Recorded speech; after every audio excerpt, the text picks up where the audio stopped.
free agents on one-year deals, but also bringing in a new group. Are they better in 2022? That answer is coming after this.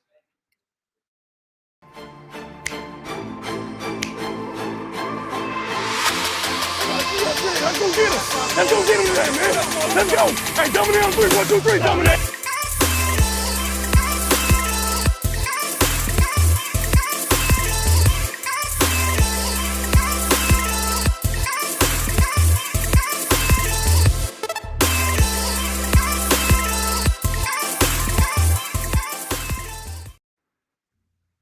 What is good, everybody? We are back, and today we are doing a special 49ers Red Zone episode. I've got a co-host with me that most of you will know, Jessie Naylor. Jessie, how are you doing today?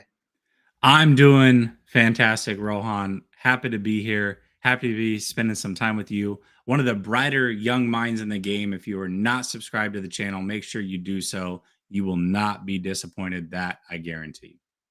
Thank you for the praise, and same to you, because Jessie here, one of the best people on 49ers Twitter, period. Always supportive of everyone, always pops into live streams. So much appreciation to you. You're essentially the pillar of the community, and I have much respect for you when I first started this as well. Thank you, brother. I appreciate you. And right before we start, we got 49ers First Takes, my guy, Aaron, over here. Thank you for tuning in. But Jessie, essentially, we've kind of got a pretty good picture of how the 49ers roster is going to be for 22. I know there are little uncertainties, obviously, regarding the quarterback, who's going to start, and then obviously Alex Mack, is he going to retire or not?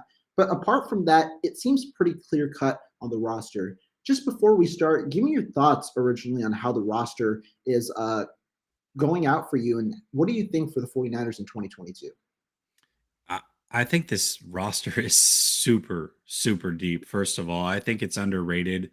You know, I made a statement on one of my shows a couple weeks ago that I thought this secondary, top to bottom from the cornerback position, was the best that I had seen since the mid-90s, right? Wow. Now, you had some really good starters there in the Harbaugh years and whatnot.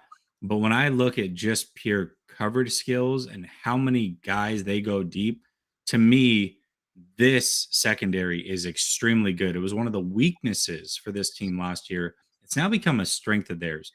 That front seven is extremely deep as well. You can throw a myriad of different pass rushers out at quarterbacks. You can keep everybody fresh. It's interesting because when you look at the 2019 team that made a Super Bowl run, I felt like their pass rush wore down because they weren't deep enough. They didn't have the bodies to throw at some of these teams, right? And you saw it really happen throughout that Kansas City Super Bowl where they just started to wear down. Then last year, it was quite the opposite. They actually got as many sacks and more pressures because they were very deep. This year, I feel like they have the best of both worlds. I think that they're deep, but they are probably more skilled than they've been in a long time as well.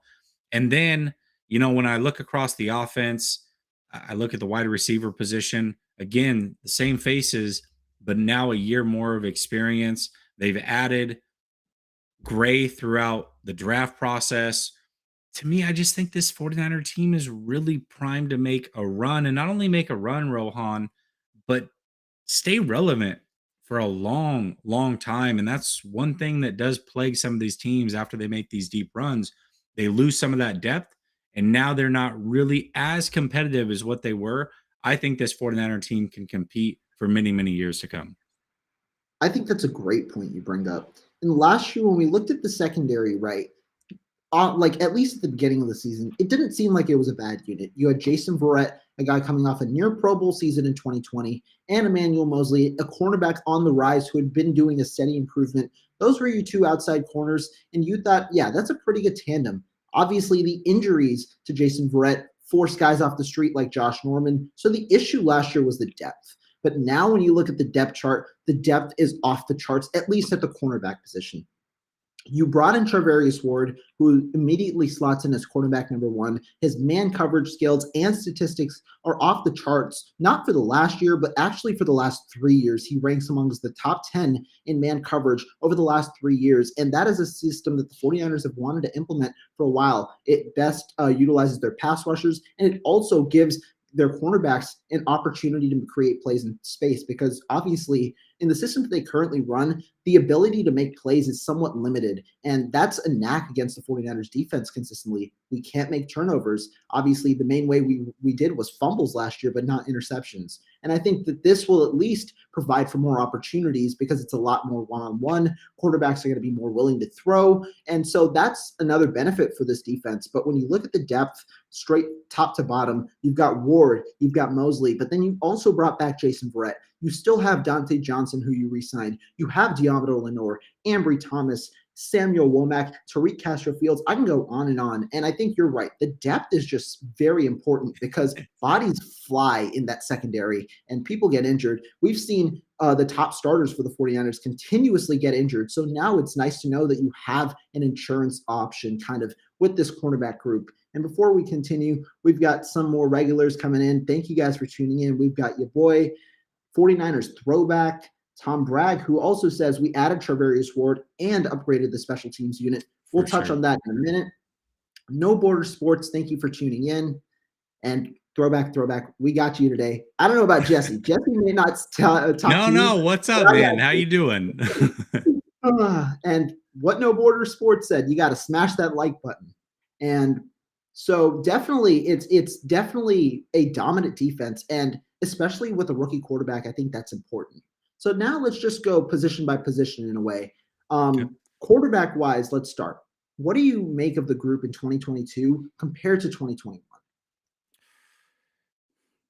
I'm on the fence with this one, right? Because the starting quarterback is certainly better, right? Trey Lance is better than Jimmy Garoppolo.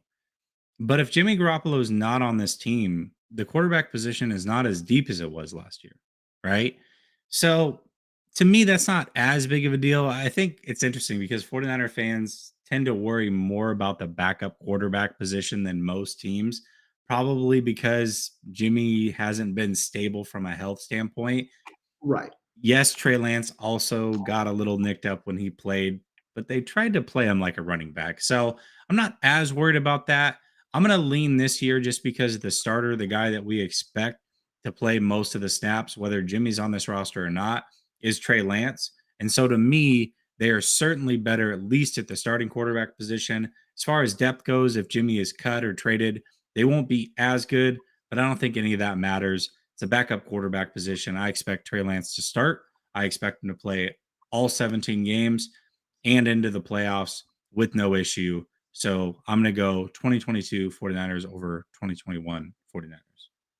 I think it's a very compelling argument. And just looking at the roster right now, right, you have Lance and Garoppolo, regardless of who starts. Now, the expectation is that Trey Lance starts, but in the very, very minimal possibility that Garoppolo ends up starting for this team in 2022, I think you have like the same quarterback at the starter, but depth-wise, I think you have a better quarterback because Trey Lance, we saw how he developed from week 5 to week 17, and you have to assume that development, along with the work ethic that we've continuously seen this offseason, is just going to make him better. And so even by any minimalistic chance that Lance is the backup, you have a better room just because Lance is a better player than he was a year ago. But in the likelihood that Lance starts, you still have a fairly solid backup should they carry Garoppolo on the roster with his $27.5 million. Now, is it worth the investment? No.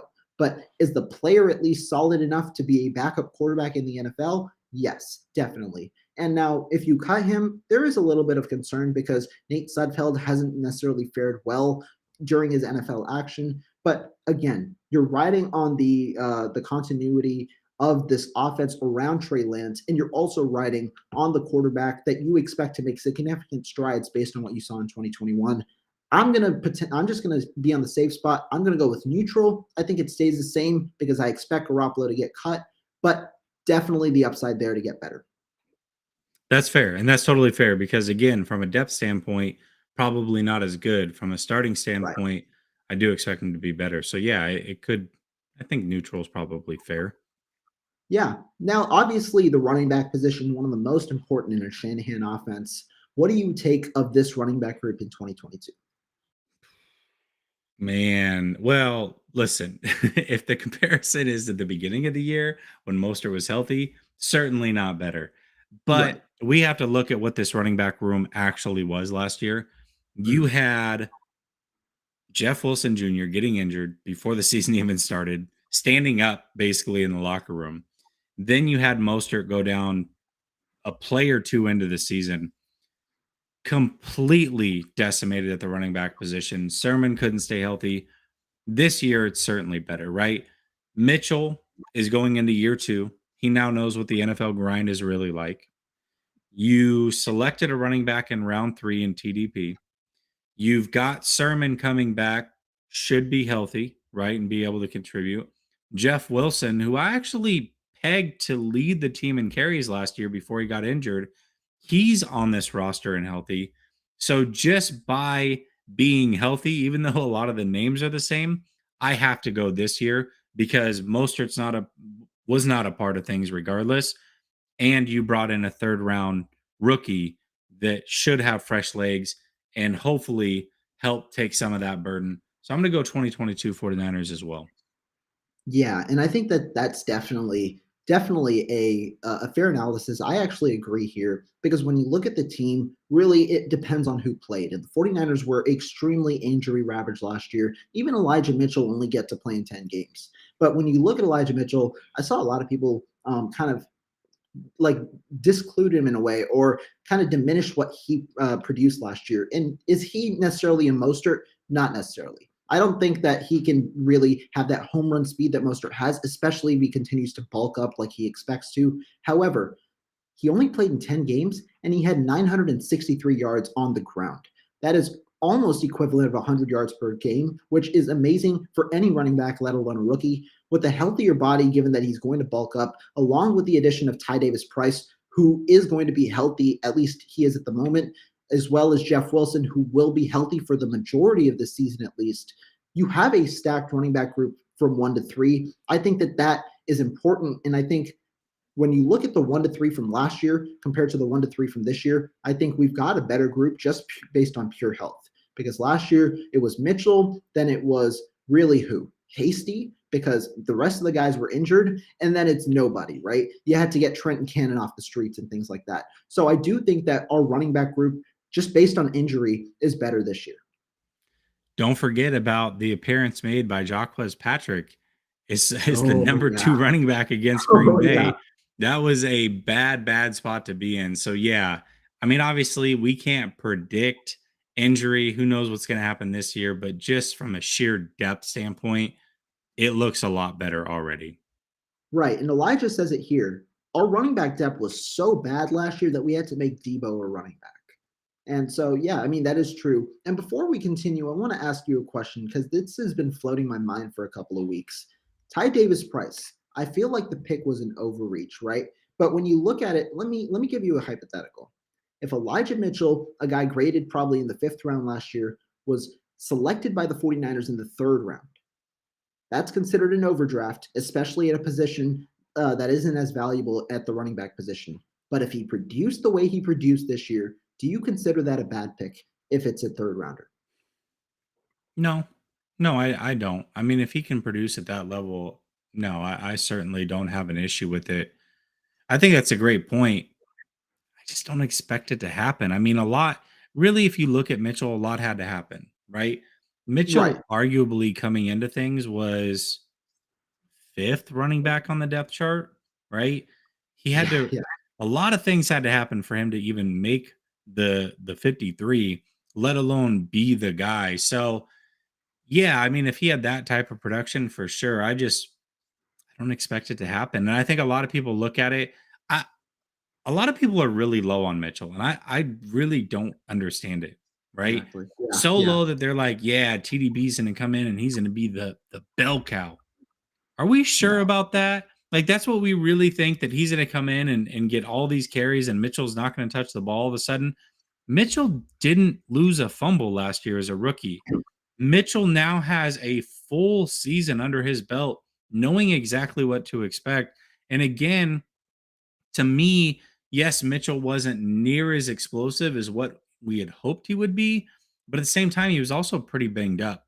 I feel like he's more explosive than what people are giving him credit for. Certainly not a Raheem Mostert explosion, but compared to what we saw down the stretch of that season, I think he's a lot more explosive than what people think he is. I think the vision certainly can and probably will improve in an offseason.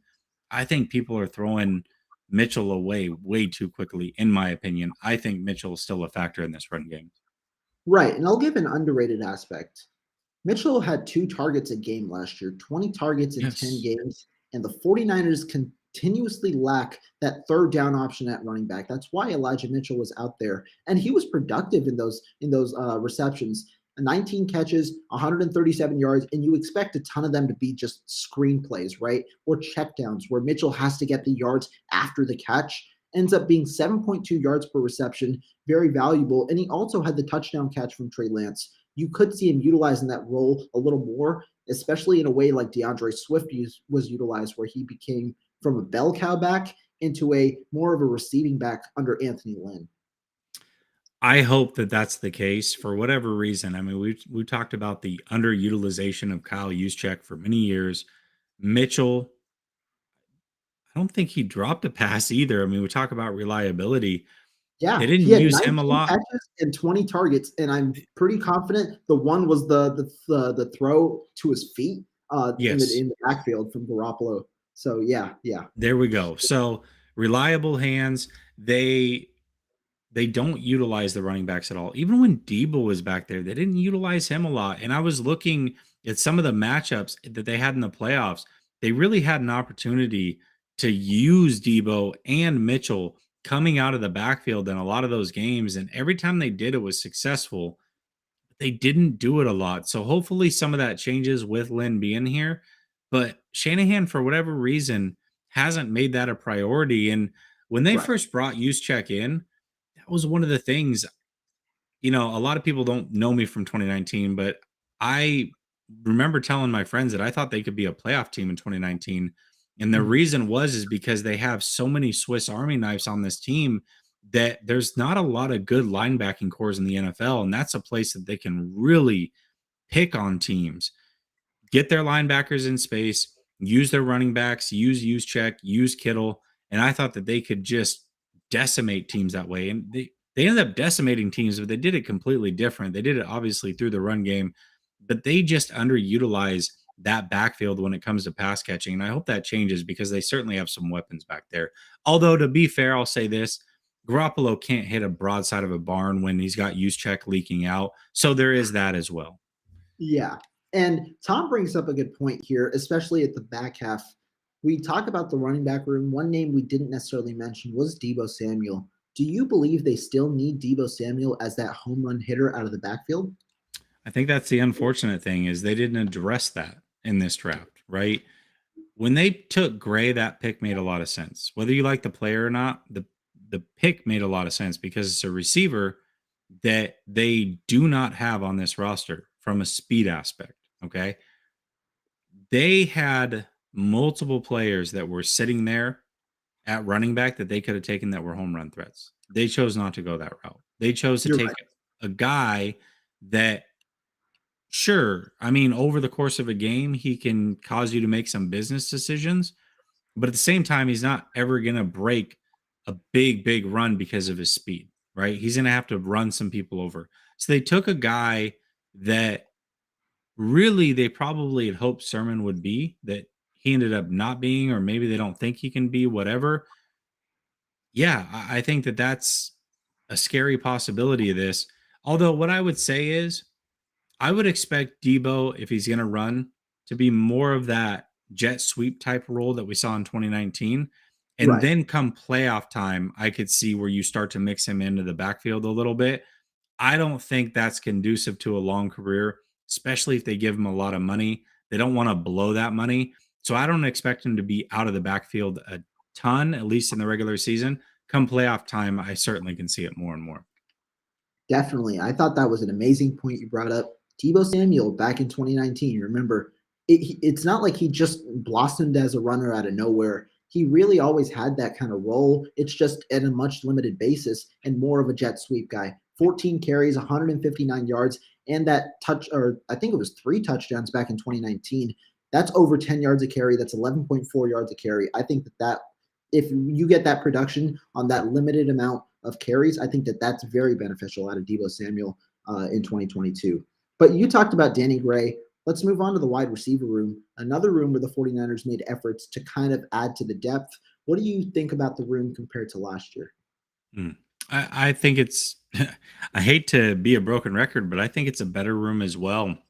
Yeah, First of all, you've got, from a special teams aspect, you've got some guys there that can really make a difference on special teams, right? You've got Ray that was brought in. He can be a little bit of a Swiss Army knife on the offense as well. But really, from a top three perspective, to me, I think it takes 3 years to really figure out the NFL. Brandon Ayuk was in the doghouse start last year. He's now going into year three. Jennings was never a full time starter until the latter half of the season. He's now going into year three. I expect both of those guys to make major leaps. Debo, I do expect him to regress, not from a skill standpoint, from just an overall usage standpoint, which is right. fine. To me, I think this receiver room is better, even though some of the names are the same. You've got in a young player who's a deep threat, which is huge. Benjamin certainly was a waste of a roster spot, in my opinion. Sanu, although he looked good, you heard a lot of good things about him. People talked him up. Same thing with Sherfield. They just never really were those guys. That's okay. I think the 49ers receiver room, top to bottom, just because of the special team contributions, and you've got Jennings and Ayuk entering year three, they should be better. I think the 49ers receiver room is also better. Definitely. I think that's a great point, specifically on Juwan Jennings, right? First 9 weeks of the season, first 8 games, that is, Juwan Jennings was the backup to Mohamed Sanu out of the slot. Sanu gets a hospital pass from our good old boy Jimmy G. He gets injured for the year, and then Juwan Jennings comes in. He becomes the starter. He gets an extremely serious uptake in terms of offensive snaps, goes from 8% in I believe it was week 9 against the Cardinals to 47% in from week 10 against the Los Angeles Rams. That was the kind of the turnaround, right? Really, when Jennings started getting featured a lot more, the 49ers started winning. And when you look at Jennings' numbers, you might not be that overwhelmed, right? It's only 200, and I think it was only 250 yards over the last portion of the season. But the most important part, over those last couple of games, he got 4 touchdowns in that last half of the season. So over a 17-game season, that's 8 touchdowns and nearly 500 yards. I think that that's very solid production out of a wide receiver number 3 who likely won't see fully starting caliber role given the amount of depth that we have. But when you look at it, I like the point that you make about development. I think these guys are going to continue to develop. Ayuk, who was in the doghouse for the first 6 weeks, up until that Chicago game where he caught 4 patches for 45 yards. I think that, if you have consistent production over those 17 games, he'll finally break the 1,000-yard mark. Both seasons, in his rookie year and his sophomore year, when he finally started getting in a groove, if you take those numbers, it's eclipsing over 1,100 yards. Ayuk only played 12 games in his rookie year. Last year, from week 6 to week 18, he was absolutely in his game. So when you look at it over a 17-game season with a more throwing quarterback, I think Ayuk should definitely ball out a little more this year.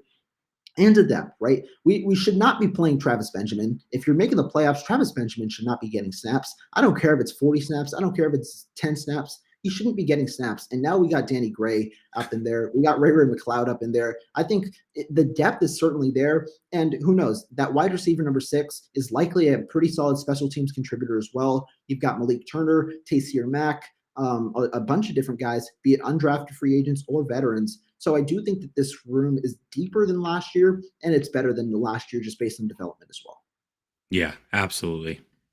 Yeah, and Lackstad here brings up a point. If the offensive line makes openings, the running back will produce. And the offensive line right now is a bit uncertain, but what do you think about this unit compared to 2021? Certainly worse on paper. Like, I don't think there's any doubt about that. I mean, McGlinchey was supposed to be the starter last year. He obviously got hurt. So he's presumably going to be the starter this year coming off of a significant injury. Mhm. Left tackle's the best in the game, but a year older, right? You lost his running mate at left guard in Tomlinson, who was a Pro Bowler based off of roster shuffling, but either way, made a Pro Bowl. We don't know what's going on with Mac, but even if Mac is there, he's a year older. Yeah, I mean, I think that it's probably deeper, Mhm. but I don't know if that's necessarily a good thing. Like it's deeper because we don't know who's going to start, and there could be a lot of guys that possibly are fighting for it, but there's not that solidified. Hey, these are your five. That's the way it's going to be. To me, this is the biggest question mark on the team as a unit. Certainly not as good as what they were last year, and I think that that's pretty obvious, right? Yeah. Now, the 49ers obviously believe in guys like Banks and Moore. They went out and drafted a plethora of guys that could play up and down the line. So I like the depth, but certainly they're not as good as what they were last year. Losing Laken Tomlinson, who was a French Pro Bowler, you don't get better if you don't replace him with a guy that's proven. Yeah, and you talked about depth, right? In the last couple of position groups, we also talked about how depth was a reason that the 49ers improved. However, in those groups, be it the running back group or the wide receiver group, right? Debo Samuel, Brandon Ayuk, Jawan Jennings, all of those guys in a way are proven. At least the top two are proven. So it's okay to add depth as long as those proven guys are kind of still there, the baseline for it. And at the running back group, you have your foundation in Elijah Mitchell. Ty Davis Price now adds to that foundation, and you have more depth than you had last year. However, at the offensive line position, while the depth is there, the frontline talent isn't necessarily there. At least it's unclear as to who that's going to be. Could Aaron Banks produce like Laken Tomlinson did last year? Potentially.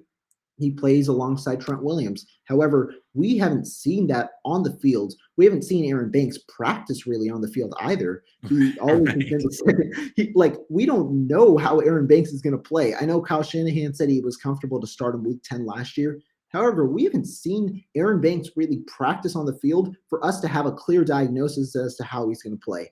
Instead, the only things we've heard from Aaron Banks when he came in, he had an injury, then he was behind, then he had to cut weight, so he really didn't play much last year. And so, to me, I don't know whether Aaron Banks is going to be an upgrade. It's likely he isn't, given how Tomlinson was a Pro Bowl player. However, the depth is certainly valuable in a way, but it depends completely on who's going to start where. Left guard is likely Banks. We don't know who the center is right now. And because of that, we don't know who the right guard is. And McGlinchey likely is a bit worse from the jump, given that he's finally getting back into action after the serious injury, like you said. So I do think the offensive line group is one of the biggest regression kind of groups for this entire roster in 2022. And that's not necessarily the best sign for Trey Lance, a young quarterback, but once again, it's somewhat like a blessing and a curse because in a way you're putting Trey Lance in a situation where he's going to utilize his mobility a lot more, and that might make it a little more difficult for defenses to game plan. But then again, you're throwing him into the fire in his first really set of games, and you want to make the playoffs, so it's not necessarily always a recipe for success. I think that's what's hard, right? Like if Mac plays, they're not like horrible. But Mhm. if Mac doesn't play, you can be better at all those position groups. But if you're that bad at the offensive line, it's not going to matter, right? If your Right. quarterback doesn't have time or your running back doesn't have the holes opened up for him, none of that other stuff matters. The offensive line is what makes you tick.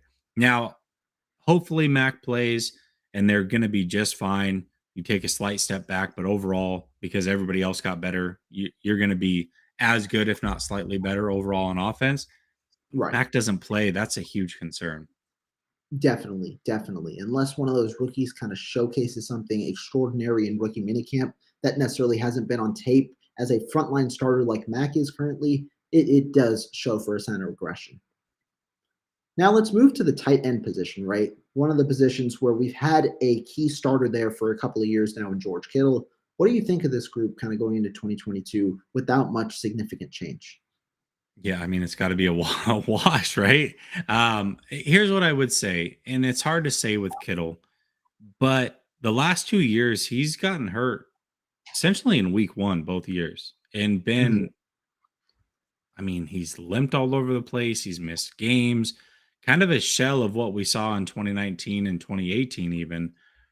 I would hope that his health holds up, but aging, I would say that's probably unlikely. To me, I mean, this is probably the one position group that it's pretty easy to say they're pretty much exactly the same from a name standpoint. Dwelly's a good receiving tight end, but again, he's underutilized.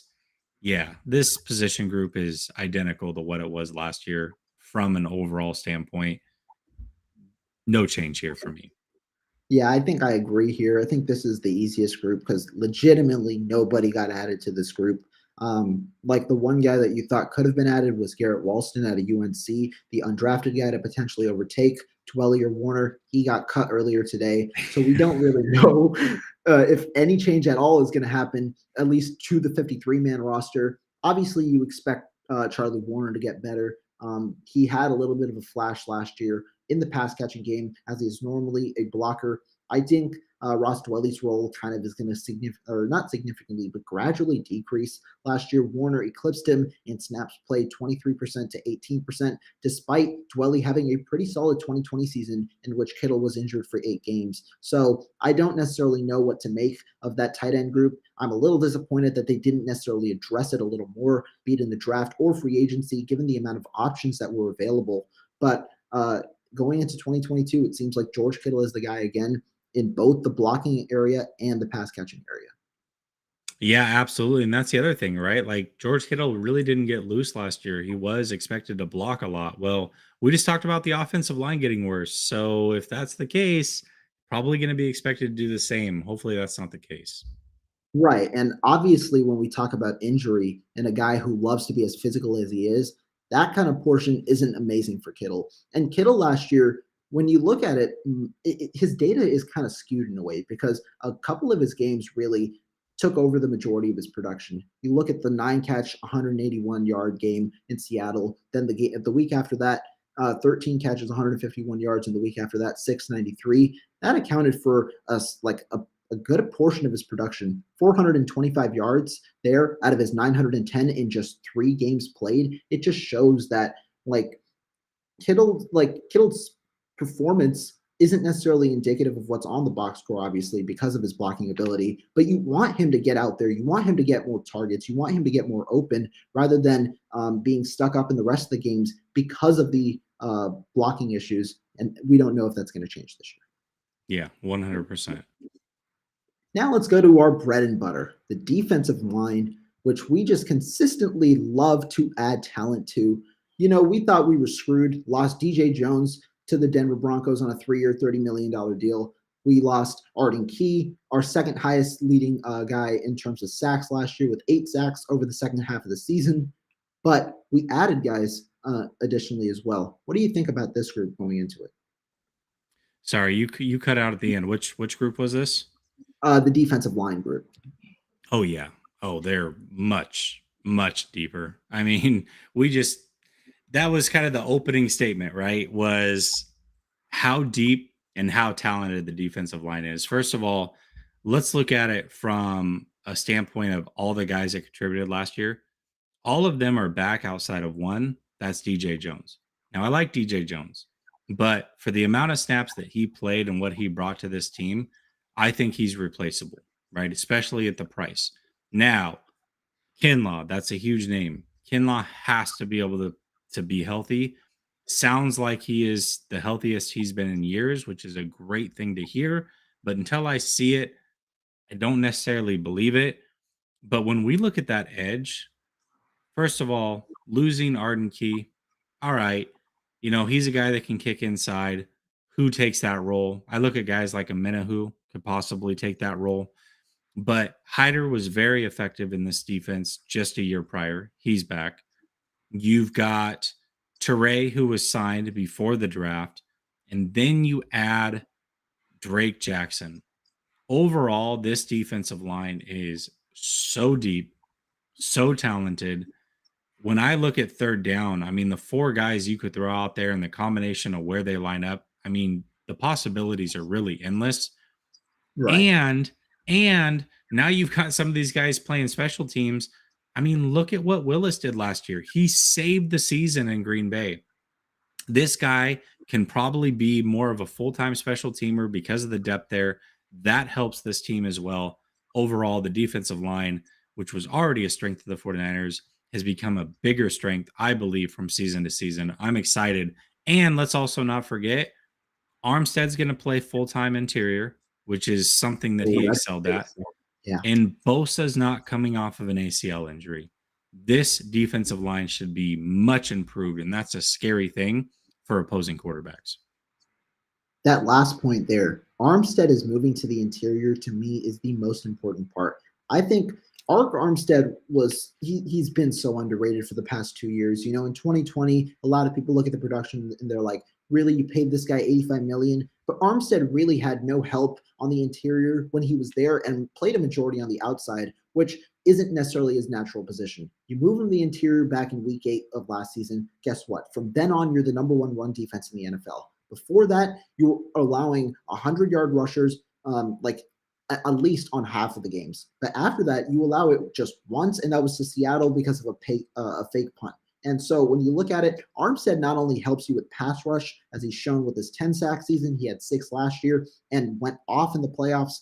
You also have an immediate like fix in a way to the run game, and it somewhat alleviates the loss of DJ Jones, especially if Javon Kinlaw can come in and be what the 49ers expected of him when they drafted number 14 overall.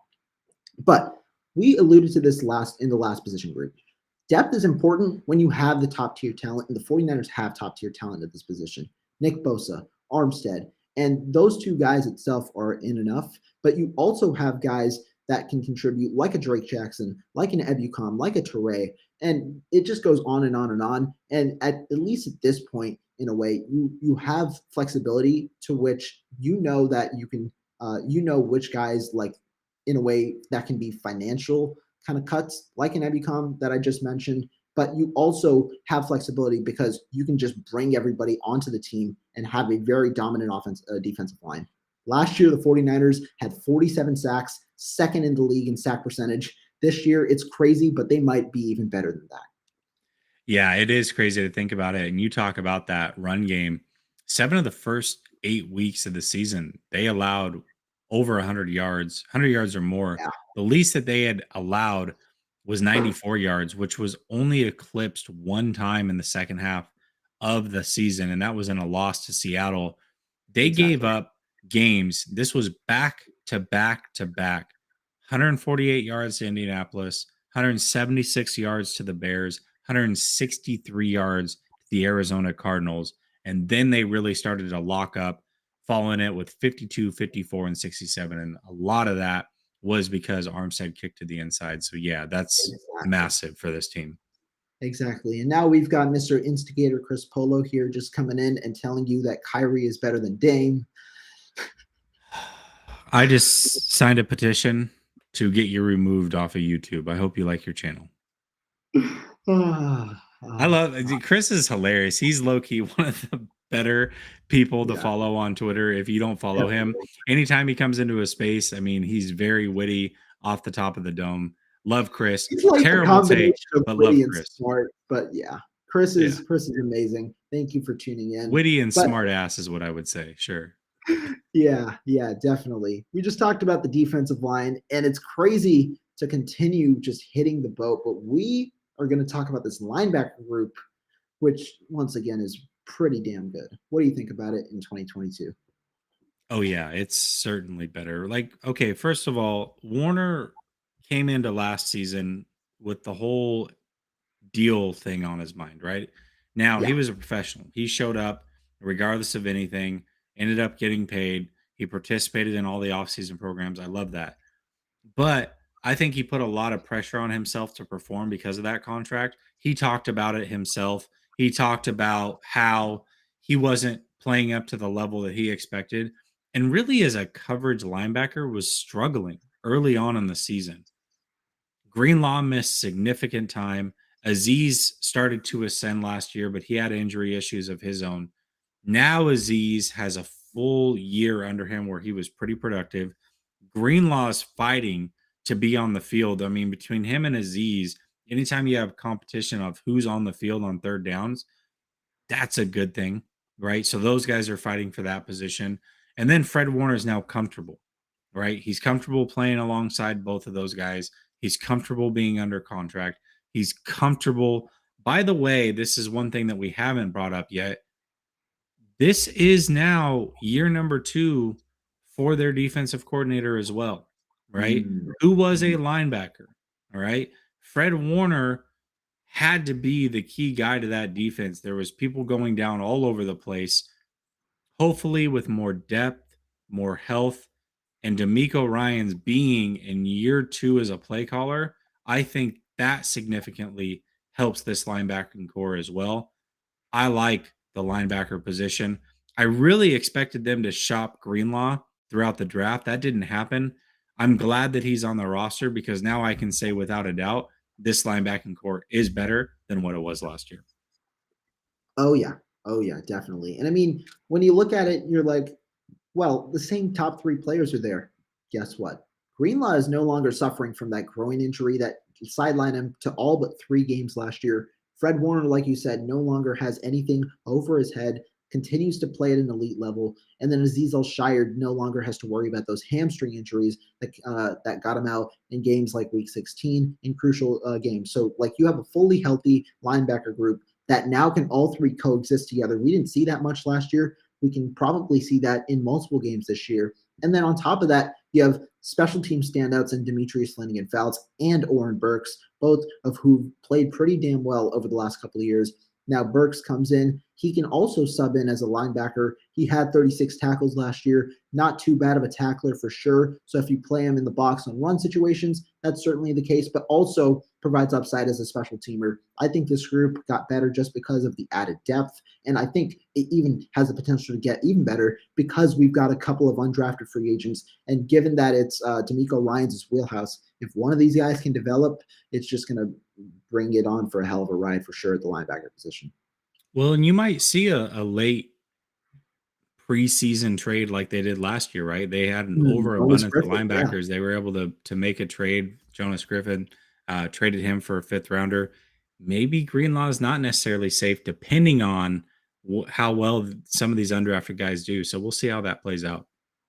Yeah, that definitely could be the case because I mean the 49ers love these draft picks, and when they have an overabundance of talent, you know that you're not going to be able to stash these guys on the practice squad. They found that out with Justin Hilliard last year, got Yeah. claimed by the Giants after paying him that bonus. So I definitely agree with that. Now we'll move on to the group we started off talking about, the cornerback group. Charvarius Ward, the big addition. We know this is a better group, but tell me why.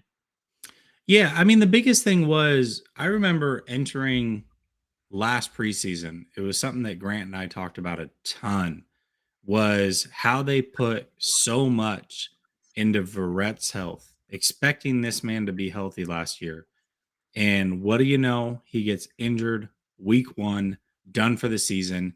And now you're bringing guys like Norman, Kirkpatrick, and a bunch of other guys off the streets, hoping that they can make an impact. They don't have to do that at all this year. You've got Ambry Thomas now has a full year under his belt. Lenore's got a full year under his belt.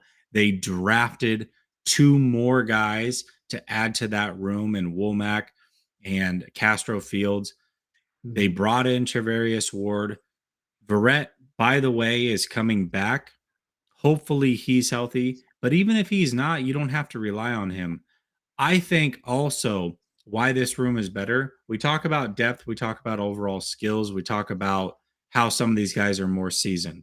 Well, the other thing is all of these guys outside of maybe one, and that's Mosley, who we'll see what ends up happening with him if he starts outside, if they kick him inside, what they do. All Right. of these guys are press man corners, which is exactly what the 49ers want to do more of.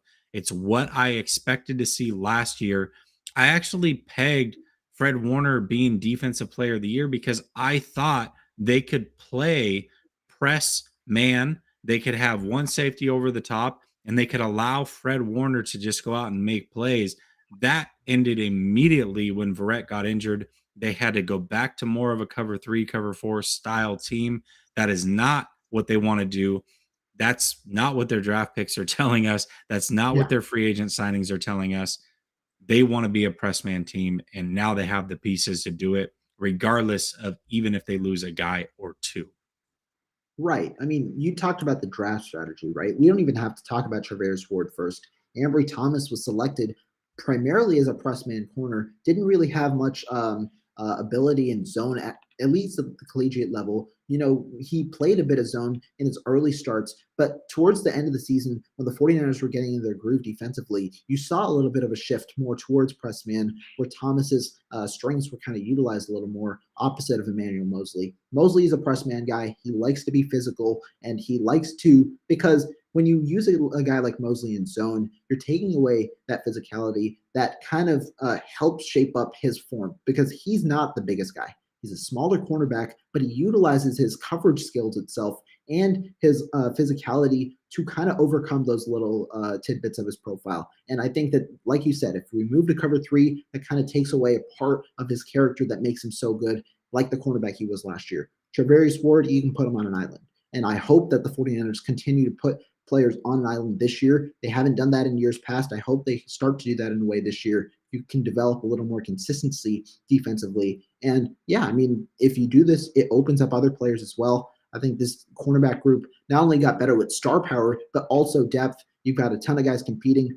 Now, obviously, the one question is the slot. If Verrett is healthy, I hope he slides in to the slot position. He's also 5'10", 175, and he also can display a bit of physicality as well as the man press ability. I think he'd be a seamless fit, but we'll see who ends up playing at the slot. But overall depth and star power kind of takes me on the better for this side as well.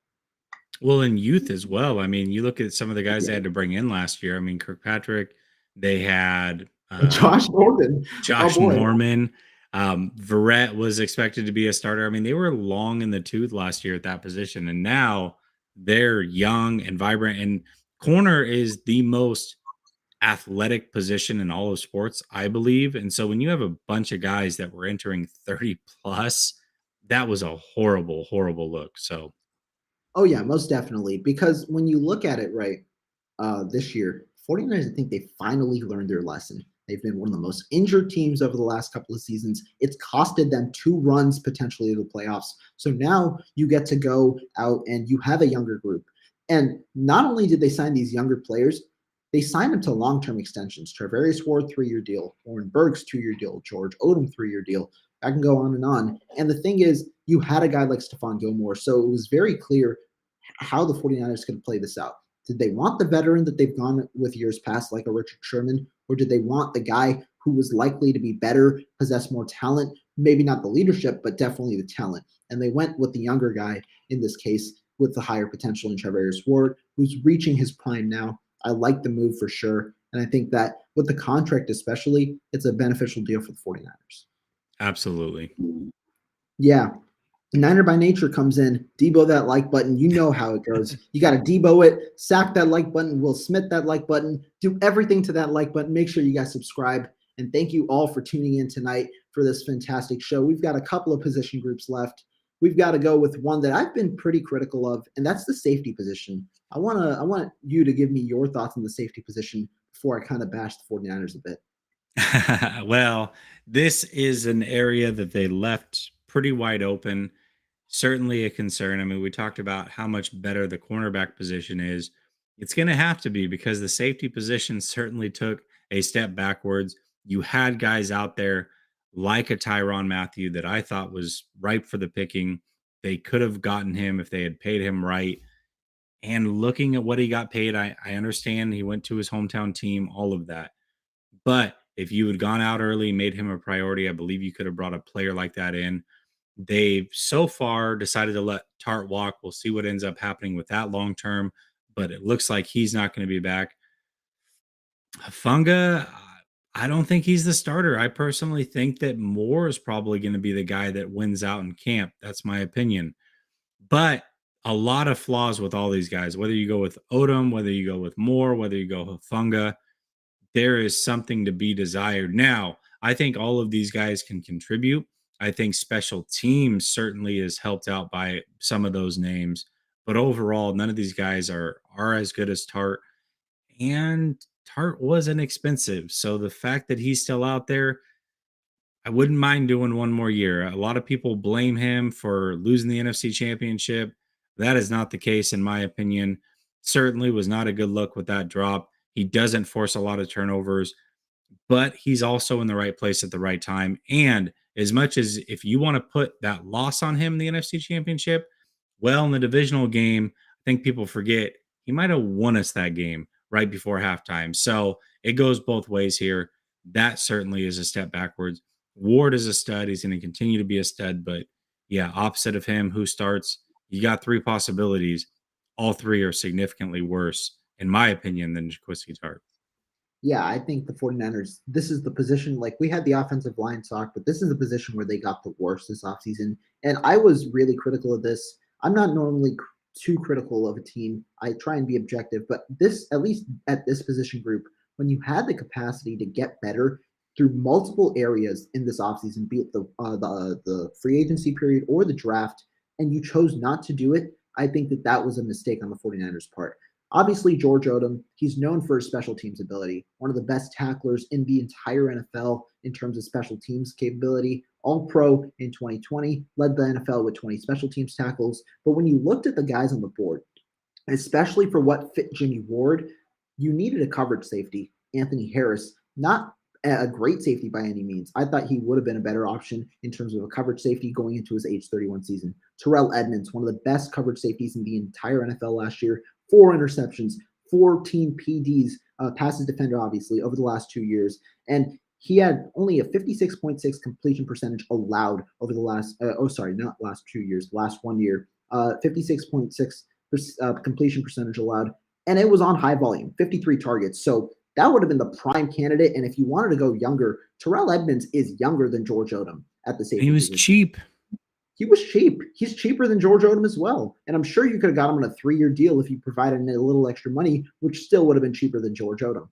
Jabril Peppers was there. Jaron Kearse, one of the biggest steals of the entire free agency period, was there. Great tackler there as well. Keanu Neal even was there. Not the strongest year, but like you had a ton of free agent options is the point.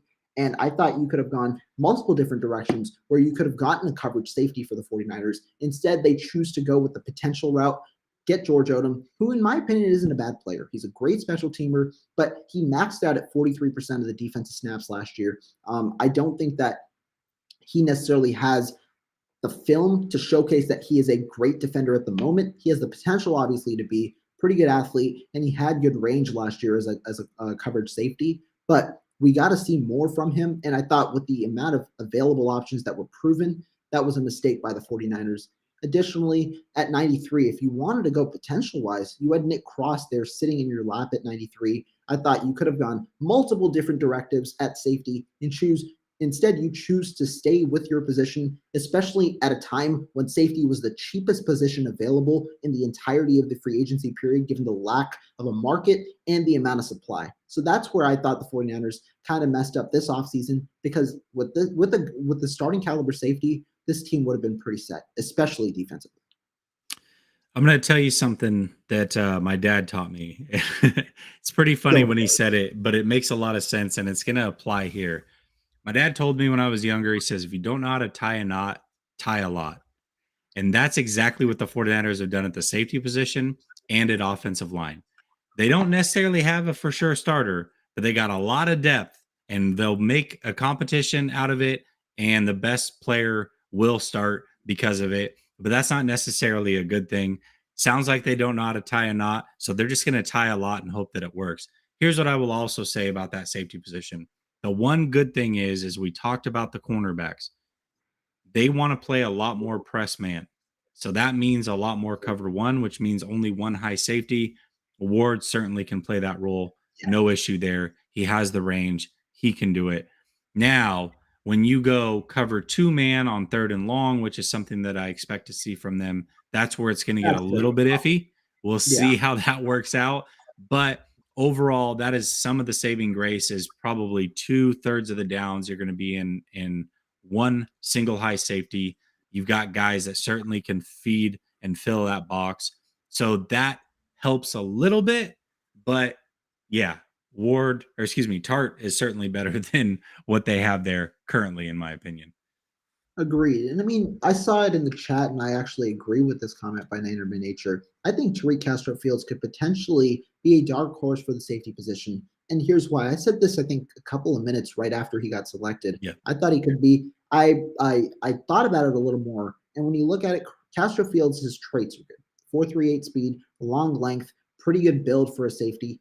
Obviously, the tackling ability is a bit of an issue, but when you're talking about those cover two situations, especially as a situational guy, he's a purely coverage safety. I don't think the tackling will be as much of an issue when you use it. And with the tight hips that he has, I think instead of trying to focus on him as a cornerback in a room that is already loaded, you try and get him some more reps at the safety position, which will then just improve his instinctual ability and help him utilize that range that he has with that speed before transitioning him to a cornerback role in a depth position next year. So I thought that that could be a potential case as well.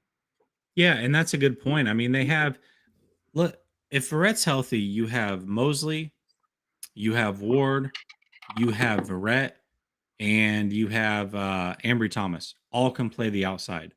So why not kick Womack to the inside, have him compete there, and why not play Castro Fields at safety and have him compete there? Like they both have a better shot at making this roster and making an impact on this roster in those positions. So to me, I think that would be the smart thing to do. We'll see what the 49ers, how they look at it, how they view both of those players. And I think we'll find out soon, but hopefully that's how they view them as well. Yeah, definitely. And the last kind of group, it's not necessarily on the position group, but we got to talk about it because someone mentioned it earlier, special teams. Obviously, I think they got a lot better because they focused on it. Tell me about the special teams edition and why you think this unit might be a little better this year. Oh yeah, I mean the guys that they pretty much all their signings outside of Ward were to address the special teams. You got a new coach. You brought in Burks. You brought in Odom. You brought in Ray Ray. You brought in a couple other receivers to be gunners for you. Overall, I mean that's where they put all of their focus. Not to mention you do have guys like Hufunga who became a bit of a menace down the stretch. You do have guys like I mentioned him earlier. The pass rusher. What's his name? Block the Jordan punt. Burks? No, Oh, no, Jordan no. Willis. Yeah, Jordan Willis. You've got guys that can be full time special teamers that became big time players down the stretch. So to me, that is the one clear cut place that you got better. The nice thing is you're right. It's not a position group. It is a whole unit. That is a third of your team's units, and they got significantly better there, top to bottom. Not to mention their depth last year was an issue when it came to some of those positions that we said that they've added a lot of depth, which made your special teams really, really suffer because of it. Now that's not going to be an issue. Plenty of depth on the starting roster as well. That special teams should be super deep. Major, major strength of theirs. I expect it to be a top 10 unit, which if they can have that with the offense that they have in place, and we know that defense can be a top 10 unit, they can be extremely dangerous all the way across the board. Yeah, I agree. And the one point that I'll bring up in addition to everything you said, which is true, is the addition of Brian Schneider as the special teams coordinator. Brian Schneider over there in Seattle during those Legion of Boom years and also over the past couple of years in Seattle fostered top 10 special teams units. Now, obviously in Jacksonville last year with a much worse roster, the unit wasn't as great. But when you have the pieces there together, you need the coordinator that can put it together. And Richard Hightower struggled at times with that situation. We saw a couple of special teams blunders. We were among the worst in both starting field position and field position given up. And so with the pieces now, I think it's up to the coordinator in a way to try and piece it together and create a formula that works for special teams. And Brian Snyder at least has the track record of doing so. That's why I think he's essentially the cherry on top of the players that we got.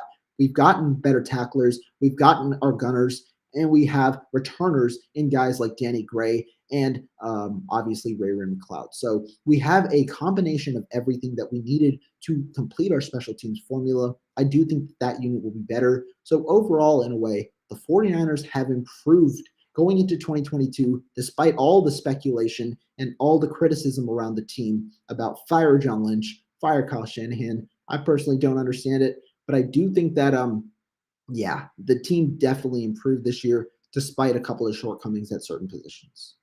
Well, and not only that, but I mean, the rest of the NFC, in my opinion, on paper has gotten worse as well. The NFC West, rather. So Yeah. all those teams take a step back, 49ers take a step forward. That's a recipe to probably winning this division. And that's what I expect from this team. Do you think Gold starts to slow down?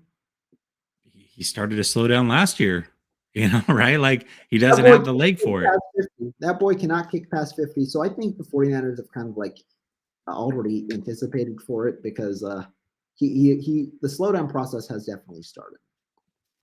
49ers Absolutely. throwback asks, do you think the Chargers present a tough challenge for the 49ers? I do.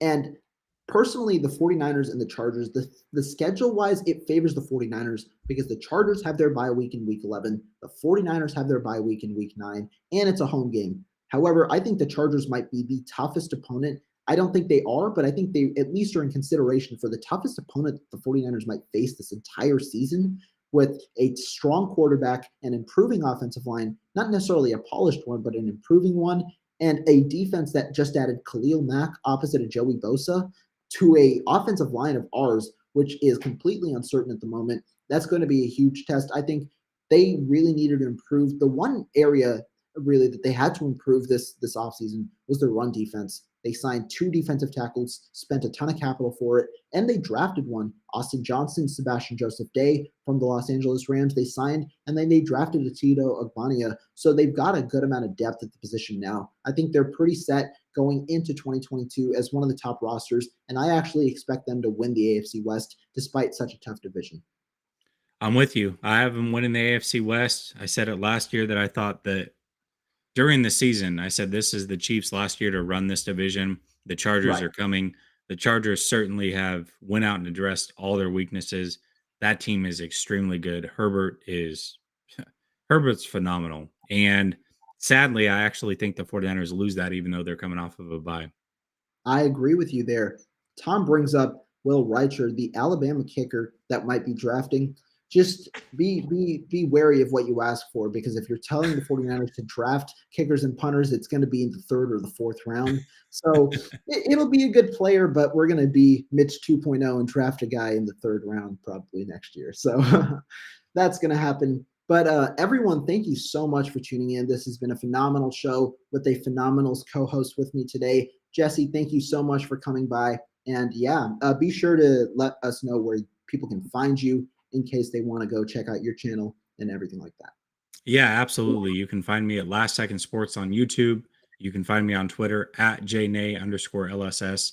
That's pretty much where I do most of my damage. So check me out on both those platforms. Appreciate it. Rohan, thank you so much for having me. Again, everybody in the chat, make sure you subscribe here. You will not be disappointed. One of the young up and coming guys in this game does a phenomenal job, articulates very well, knows his stuff. Definitely give him some love. Thank you. And yeah, like Jessie said, make sure to subscribe. Go check out his links in the description. And we will be back tomorrow. Marco is back. We've got a long anticipated episode of 49ers Red Zone once again. But for now, we're tuning off. Peace.